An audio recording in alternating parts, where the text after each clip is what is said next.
बिस्मिल्लाहिर्रहमानिर्रहीम। ये है जी deputy secretary school education department की ट्वीट। आप बहुत सारी ख़बरें सुन रहे होंगे, देख रहे होंगे, लेकिन आपको मैं बताती चलूँ कि चौधरी नवीद धीरज साहब ने कहा है कि ऐसा कुछ भी नहीं होगा। ये है आपका school government lady Anderson higher secondary school COE Sialkot, और ये बिल्कुल तैयार है आपको खुशामदीद कहने के लिए। ये मुराद राज साहब की ट्वीट है। वो भी बहुत परेशान है कि लोग क्यों कह रहे हैं। अगर आपने ये ट्वीट्स पढ़नी है तो आप वीडियो को पॉज़ करके पढ़ सकते हैं। चाहे मौसम कैसा भी है, धुंध है, बिल्कुल ठीक कहा जा रहा है। बच्चों को बहुत ज़्यादा शदीद मौसम का फिर हम कैसे आदी बनाएँगे, और बहुत ज़्यादा छुट्टियाँ उनके तालीमी नुकसान का भी बायस बन रही हैं। तो आप सब लोग ज़हनी तौर पर तैयार रहें, और जब आप ज़हनी तौर पर तैयार होंगे तो फिर आपको ये शदीद धुंध हो, मौसम हो, कैसा भी हो, आपको बिल्कुल फ़िट रखेगा।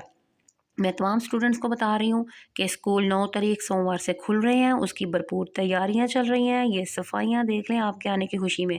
और मेरी तमाम बच्चों को ये नसीहत है कि बेटा आप लोगों ने स्कूल को साफ़ सुथरा रखना है हमेशा के लिए। चैनल को लाइक कीजिए, सब्सक्राइब कीजिए। अल्लाह हाफिज़।